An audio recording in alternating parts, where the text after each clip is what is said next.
A paz do Senhor, amados irmãos, chegamos à lição de número 12, 18 de setembro. 18 de setembro é o dia que a gente comemora o Dia Nacional da Escola Bíblica Dominical. Então é importante você compartilhar com o seu aluno, que é o aniversário da Escola Bíblica Dominical, né? Todo 18, na verdade é o terceiro, né? Todo terceiro domingo do mês de setembro, a Igreja Evangélica Assembleia de Deus e outras denominações também celebram o Dia Nacional da Escola Bíblica Dominical. O tema dessa lição de número 12 é a sutileza da espiritualidade holística. E o texto áureo é João 14,6.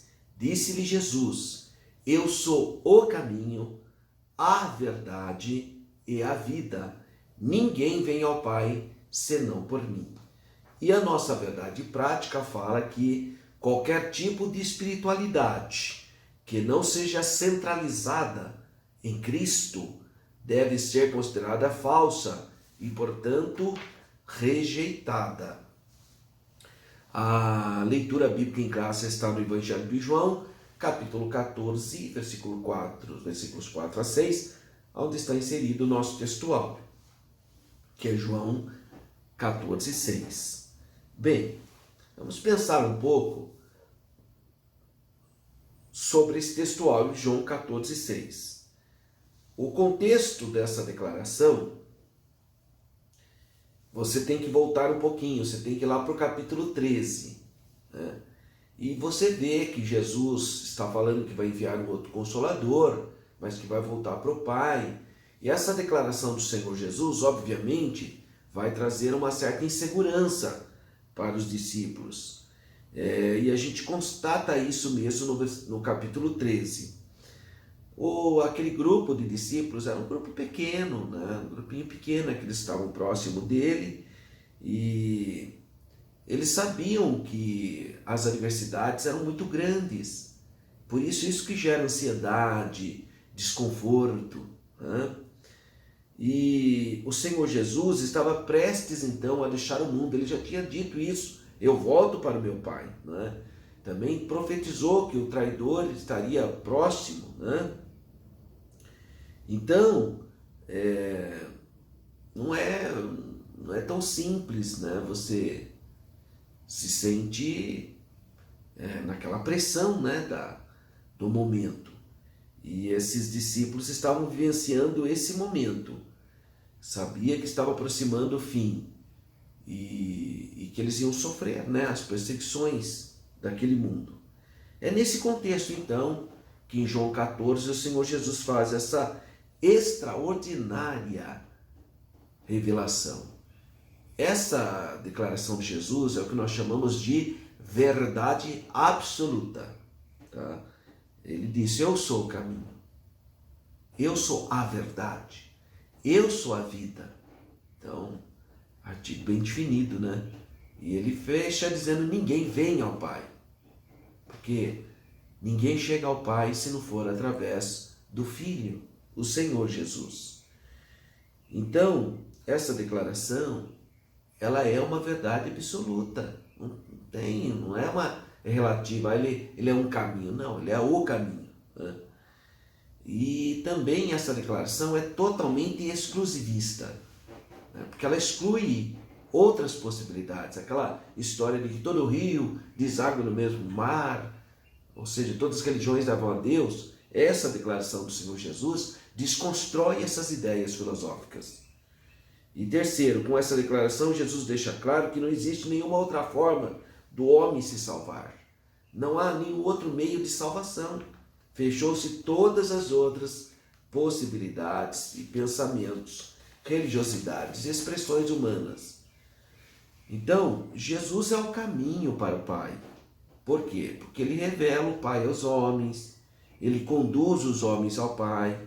Com a sua morte torna-se possível a reconciliação com o Pai. Na sua ressurreição, ele dá vida aos homens, então ele é o caminho. Em sua ascensão, ele nos garante a elevação para o céu. Ele é o caminho.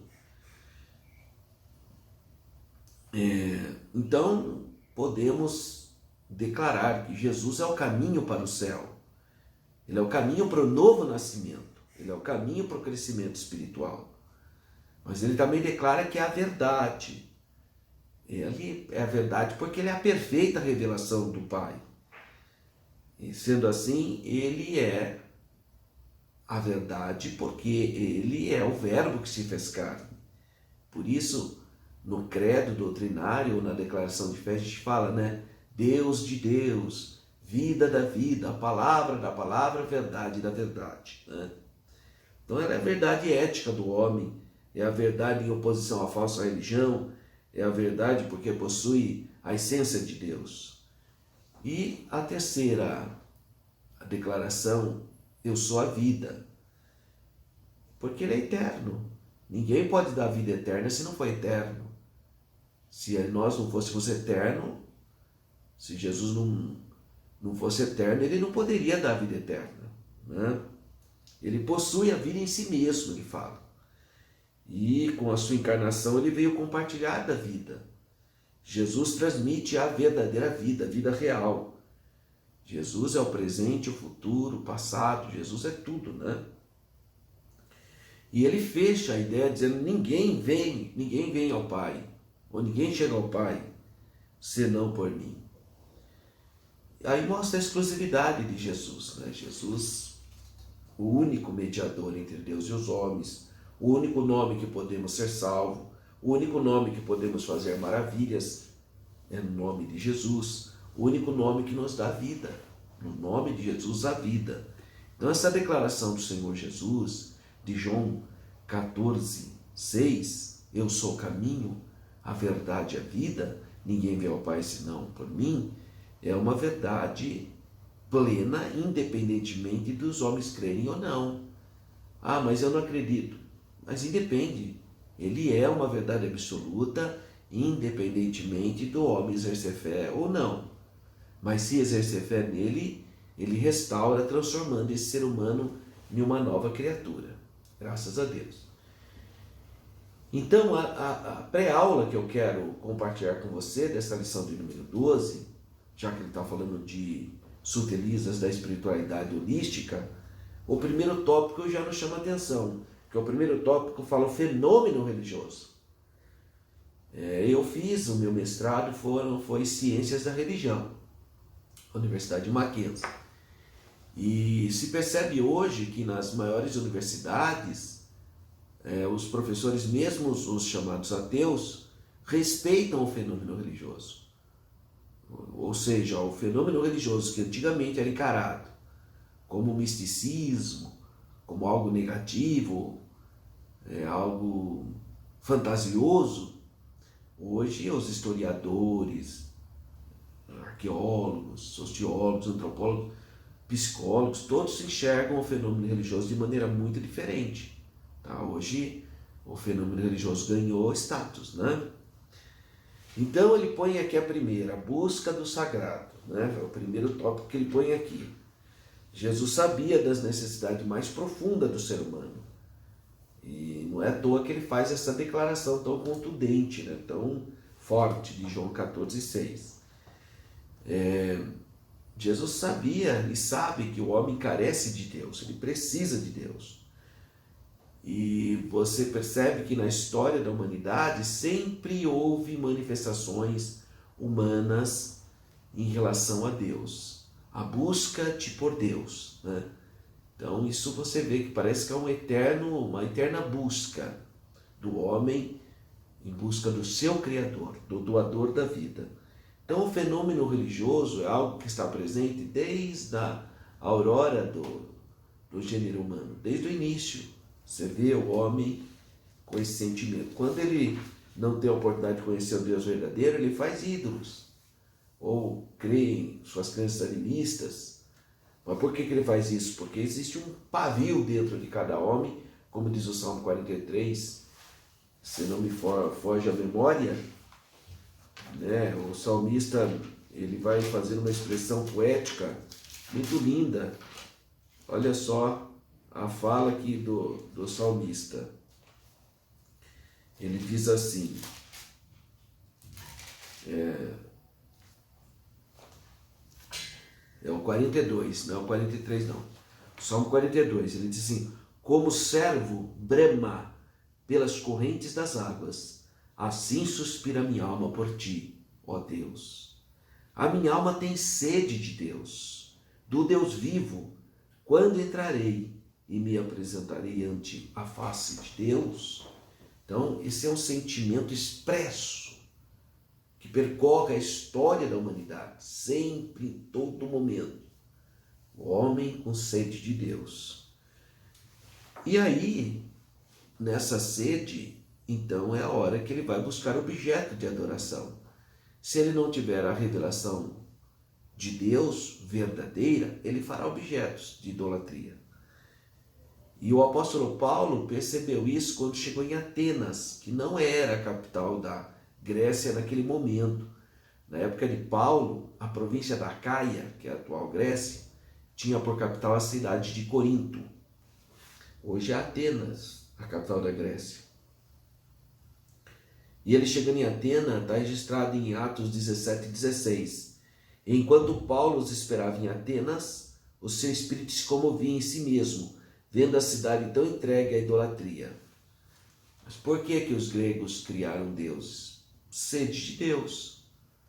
E Paulo vai pregar para os gregos, né? Então o fenômeno religioso está ancorado na necessidade mais profunda do ser humano, na busca pelo sagrado, né? Como o homem busca, e ele busca constantemente, e quando ele não encontra a verdade, ele vai buscar subterfúgios. 2. A espiritualidade humana e a sua necessidade de expressão. Então, aí você assim verifica a história do antigo paganismo, ali fica claro como o homem buscava Deus, né? Que apesar de ser idolatria tudo, mas mostra que o homem tem essa predisposição de querer cultuar a Deus, né? Querem inúmeros deuses, né? Impressionante. Não só na cultura greco-romana, os egípcios também, né? Os hindus. E nesse contexto é que a gente vai falar do 2.2 aqui na lição, que fala do misticismo oriental. Invadiu o Ocidente esse misticismo, através de yoga, de gurus, né? De exercícios. O holismo está na moda, na elite do Ocidente. O holismo ou espiritualidade holística é uma visão sistêmica da vida. Nada mais é do que antigas crenças e práticas orientais, eu diria recicladas, né? É uma mistura de crenças do hinduísmo, do budismo, do taoísmo, tudo numa panela só.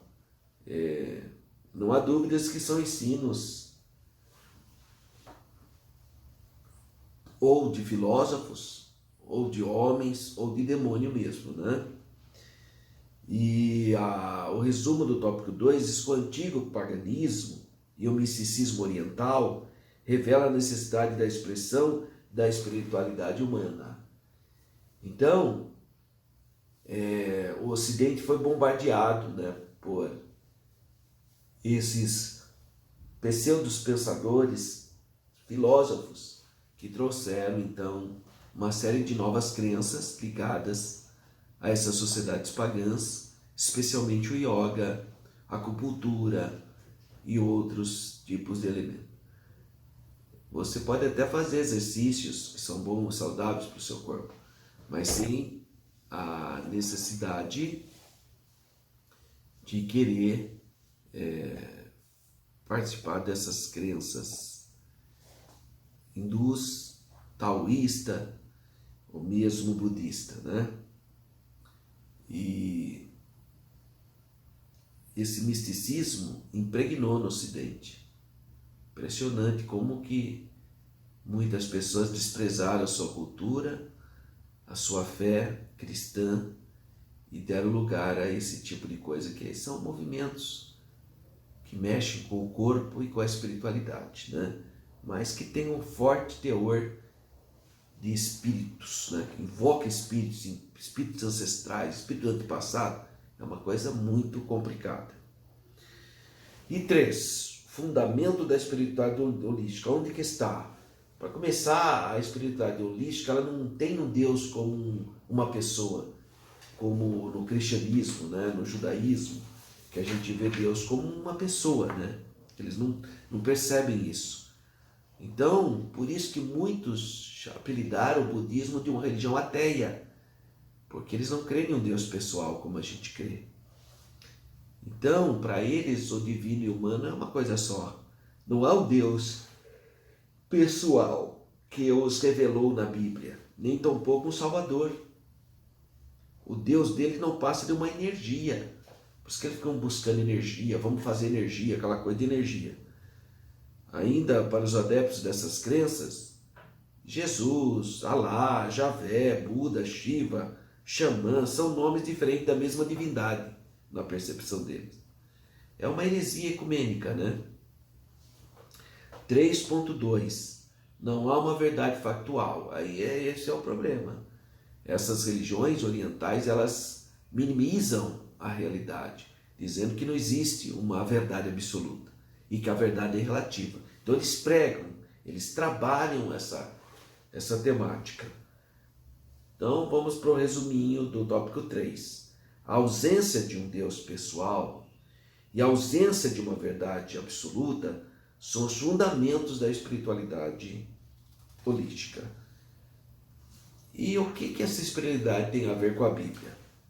Bom, primeiro a questão do pecado, né?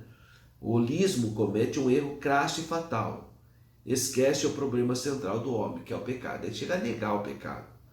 Acredita que o cristianismo é uma religião superada e que, portanto, deve ser substituída por uma nova expressão cultural e espiritual. Seus seguidores têm seus corações endurecidos pelo engano. O holismo é, sem dúvida, a espiritualidade mais atraente que está em moda hoje. É a espiritualidade holística. 4.2. Um salvador pessoal. Enquanto a espiritualidade holística nega um Deus pessoal, o cristianismo apresenta Jesus como o salvador pessoal. O Pai é uma pessoa, o Filho é uma pessoa, o Espírito Santo é uma pessoa. Então nós vemos que a palavra de Deus é clara em mostrar que Jesus se fez carne, o Verbo se fez carne. Então não dá para a gente acolher um pensamento tão diferente da revelação bíblica. A realidade do pecado. O pecado é uma realidade. Essas religiões tendem a negar o pecado. Elas não acreditam no pecado. Mas não muda nada, elas continuam sendo pecadoras.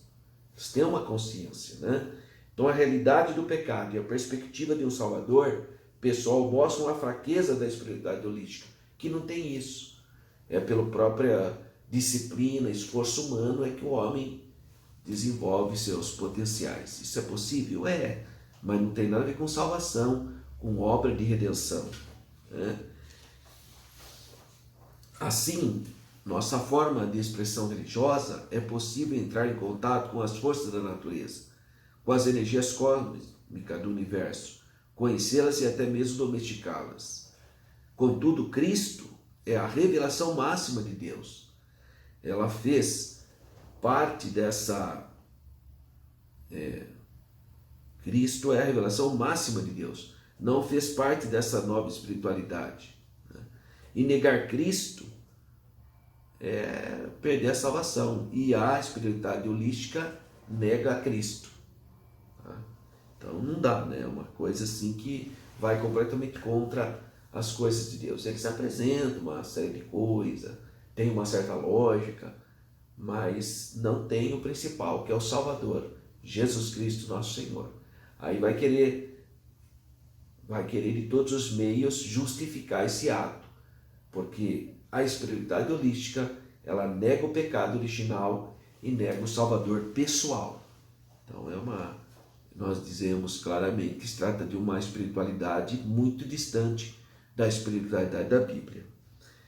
Bom, então só para você ter uma ideia do que se trata essa pré-aula, né? São essas questões que eu abordei Lembrando, então, que o primeiro tópico é o fenômeno religioso, né? A busca do sagrado e o Deus e os deuses, né?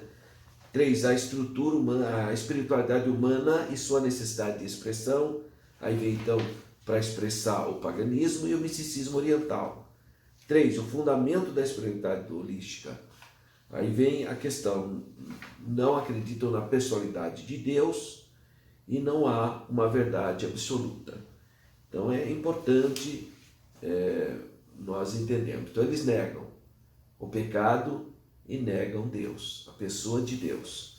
Então é um resumo geral para você poder ter uma ideia do que vai abordar essas sutilezas da espiritualidade holística. Que Deus continue abençoando a sua vida. Eu quero te convidar, se você tem recursos financeiros, se você tem recursos e quer fazer uma viagem boa, abençoada, que você vai crescer, então entre em contato com a Renova Turismo. Fala que você quer viajar em 2023, se Deus permitir, novembro de 2023, no grupo do professor Alberto, mas você tem que deixar claro isso, tá? E são 9 dias, $3.390, e tudo incluso, exceto o almoço, e é uma bênção, vale a pena você investir em você, tá bom? E se você quiser adquirir os nossos livros, O Povo de Israel e Jerusalém, são 2 livros que podem te ajudar muito no estudo da Bíblia, tá? Então acesse www.livrocristão.lojavirtual.com.br. E Deus abençoe você e sua família e um feliz dia da Escola Bíblica Dominical. Fique na paz do Senhor.